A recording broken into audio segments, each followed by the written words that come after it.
Good afternoon and happy Friday, everyone. I say it's afternoon because it's 12:30 as I'm recording this.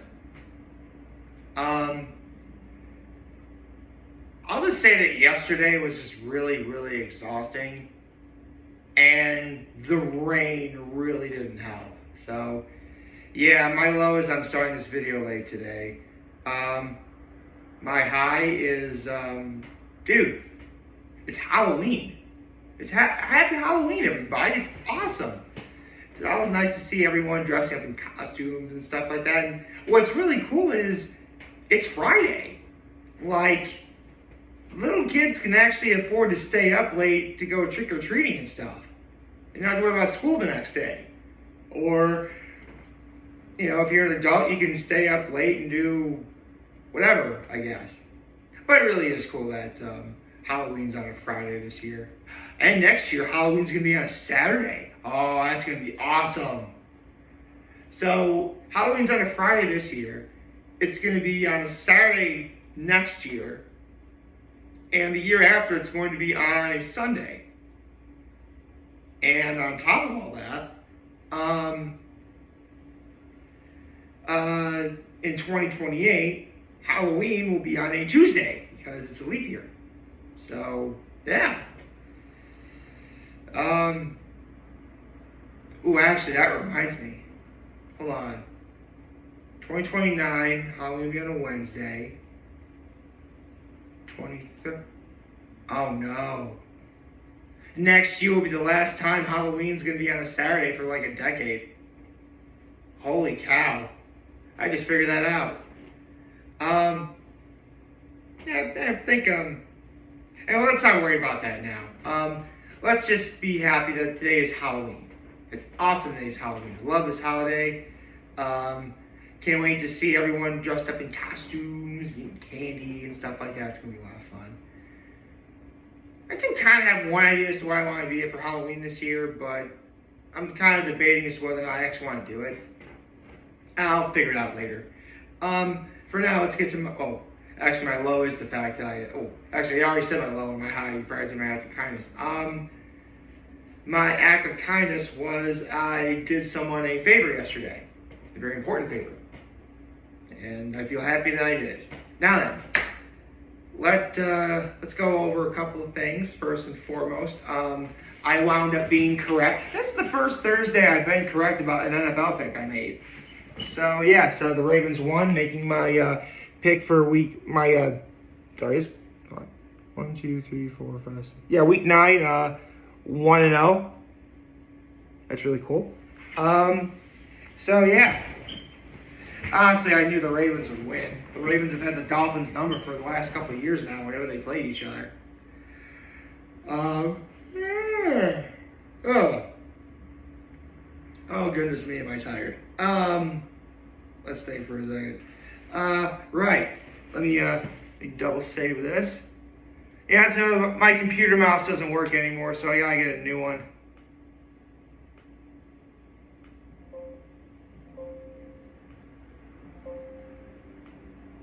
Let me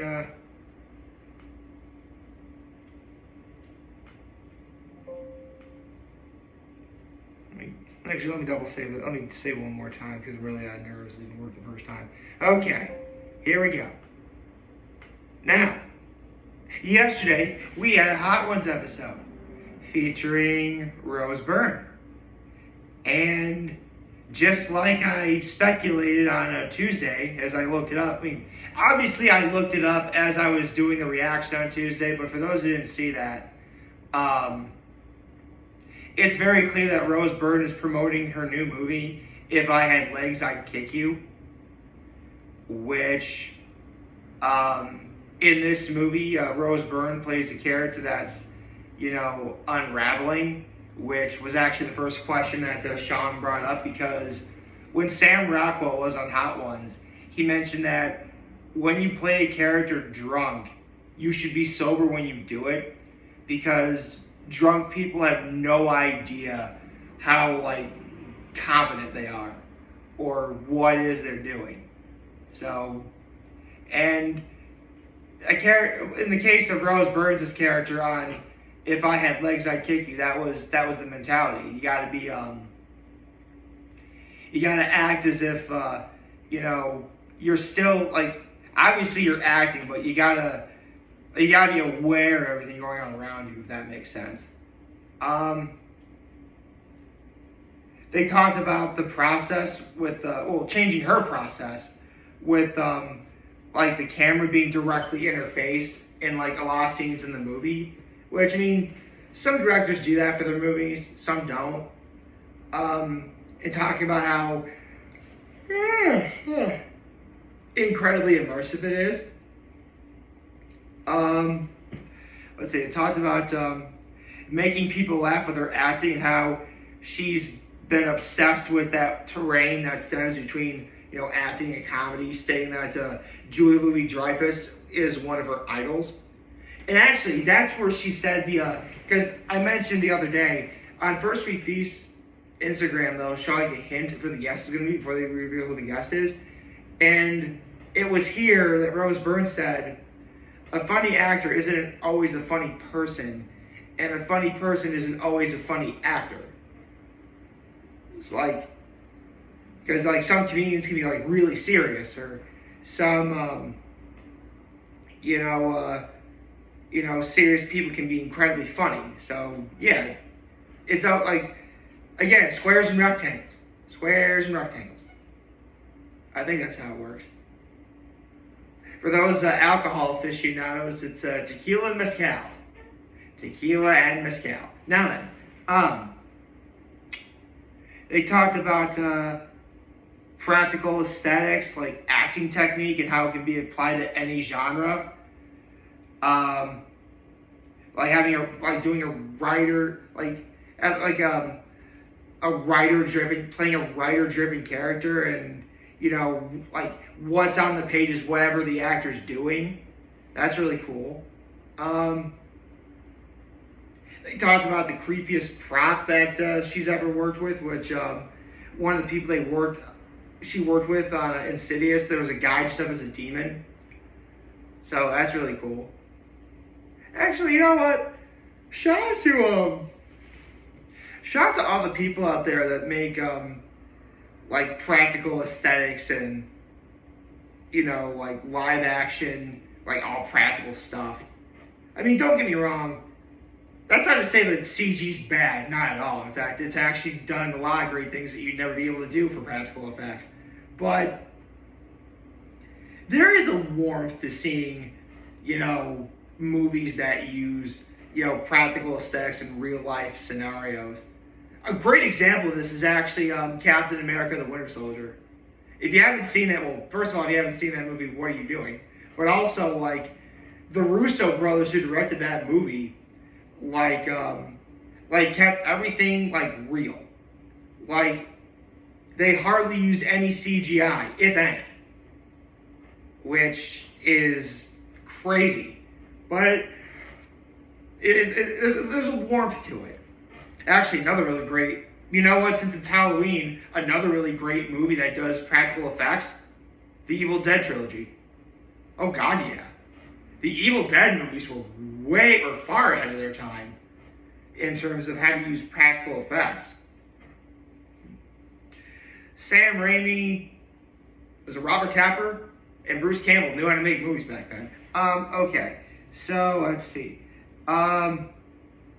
They talked about how films can blur genres, like how you can have like something, a comedy, but also be very dramatic and stuff like that, and how she hopes that more of those types of movies get made. I want to see more of those types of movies get made too, actually.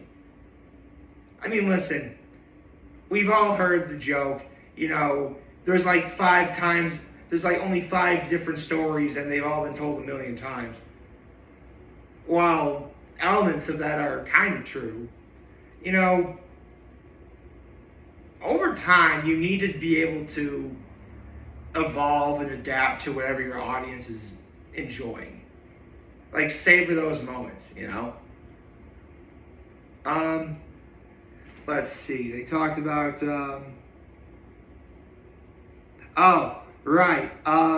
Right, Rose Byrne is Australian, so Sean asked how to defend Vegemite. If you don't know what Vegemite is, it's like a yeast-like spread that people down under put on their toast with butter. Well, actually, it's a little bit of Vegemite and then like lots of butter. That's what makes it. I believe people in Britain call it Marmite. I probably got some of that wrong, but I apologize.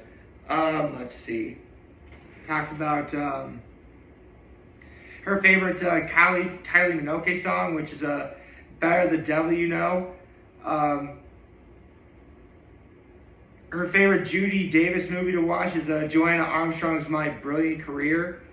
And they also talked about ricotta hotcakes.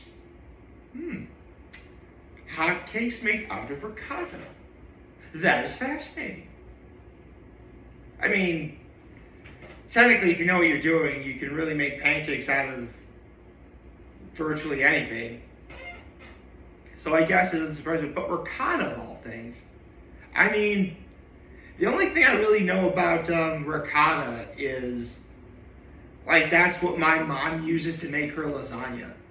Yes, we are a ricotta-using family when making lasagna. Thank you very much. I say this because I know some people swear by using bechamel, which they both have their strong suits, but come on, man. Like, bechamel is bechamel. Ricotta is actually cheesy, and there's never such a thing as too much cheese. Just saying. Okay. Ooh. They did name that tagline.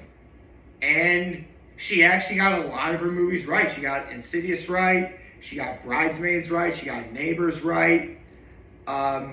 She got a few She wasn't able to get a few movies that, like, she wasn't able to remember. But yeah, she did like pretty solid considering that she just ate the bomb. That's a cheap move that I mean, listen, I love Hot Ones and I love how the show works, but if I was like someone like Rose Byrne in that scenario, I'd be like, that's a dick move. Like, after I just ate the bomb and I'm supposed to hear the taglines of all the movies that I've done and try and guess what they are. I will be honest, like, yeah, I would like to be on the big screen myself one day, don't get me wrong. But if I were to play Name That Tagline after I've done, you know, however many credits that I have, there's no way I'm getting any of these right. Like, to my knowledge, I think the only person who ever really got them all right was Vince Vaughn. I think. I mean, every once in a while, someone will get all of them right. I mean, I've never seen anyone play Name That Tagline and got absolutely none of them correct. At least as far as I know. I mean, I'm sure there are bigger Hot Ones fans that would know better than I would, but from what I've seen, I've never seen anyone completely botch Name That Tagline. And Rose Byrne did really well. They talked about her favorite movie that she did that was shot on location, which was, she was in Cambodia, specifically at Angkor Wat, which, man, I haven't heard Angkor Wat in years. Like, I think the last time I remember talking about that in any sort of meaningful conversation was, like, I think I learned about that place in high school when I was taking my archaeology class. Archaeology was fun. Archaeology 1 and 2. Oh yeah, wow. I can't. Here's a deep cut for you. Way back when I did my class in session series, I talked about archaeology and archaeology 2. And for archaeology 1, it's exactly, you know, we were talking about the places you think we'd be talking about, you know, ancient Egypt, the Middle East, you know, China, stuff like that, like in the Far East. For archaeology 2, we went more along, you know, the West. Specifically, you know, actually in North and Central America, even South America, actually. I mean, listen, archaeology doesn't get enough love, actually. It doesn't. Because when you think about it, virtually everywhere you go on planet Earth, there is a possible like evidence for using archaeology. Because listen, we all came from somewhere, you know? And in the future, people are going to be saying that they came from somewhere and they came from us, and like it's complicated, I know. And for the final wing, Rose Byrne received a message from her co-star from If I Had Legs, I'd Kick You. Her co-star, of course, being Conan O'Brien. I mean, I kind of mentioned this a couple days ago, but Conan O'Brien was, oh shoot, what season finale was he? Like season 24? He was definitely one of the season finales. And I'm thinking, you know what? I'm glad that they made Conan O'Brien's episode a season finale, because there's no way that anyone could follow that. I never would have expected them to have Conan O'Brien appear on this episode of Hot Ones, much less to deliver a message to a co-star. I mean, obviously the things Conan O'Brien was saying, like, the next 48 hours are going to be a living hell. You're going to be, like, basically he was playing up for fun, but, I mean, listen, it's Conan O'Brien. What'd you expect? You know, he is one of the great, I mean, the list of things that Conan O'Brien has done is just mind-boggling when you get down to it. I mean, now that Conan O'Brien's no longer doing late night, nah, they wouldn't do that. Maybe cool if they did. Okay, well, any of you guys remember a show called Inside the Actors Studio? It was originally hosted by James Lipton, and they tried bringing it back a little bit with, I think it was Alec Baldwin starring, but I think that was before the controversy he got in. If they ever brought that show back, Conan O'Brien would be like one of the most perfect guys to do it. Which might also be why he probably wouldn't want to do it, because, I mean, James Lipton would spend like months at a time doing research for one person. So I can only imagine what Conan O'Brien would go through. Actually, Conan O'Brien was on Inside It. He and James Lipton were actually really close. Like, I think when Conan O'Brien appeared on Inside the Actors Studio, James Lipton's like, the roles you see here have been reversed 28 times. Meaning that there have been times where, you know, James Lipton's been the one doing the talking to Conan O'Brien, and then vice versa. That's crazy. I don't know, but it's always a treat seeing Conan O'Brien do anything. It was a treat seeing Conan O'Brien in this episode. It was a treat seeing Rose Byrne take on the Wings of Death. She did awesome. Yeah, man, I got nothing more to say. This was a great episode. Hope you all like this video. Like, share on the YouTube channel, follow on social media. As always, I have your holidays video for all you guys watching Joe video. Hope you have a wonderful, wonderful, wonderful Friday. Happy Halloween, everyone. And remember, when you guys want to talk to me, let me always back. Take care and make good choices. 607 all day, baby.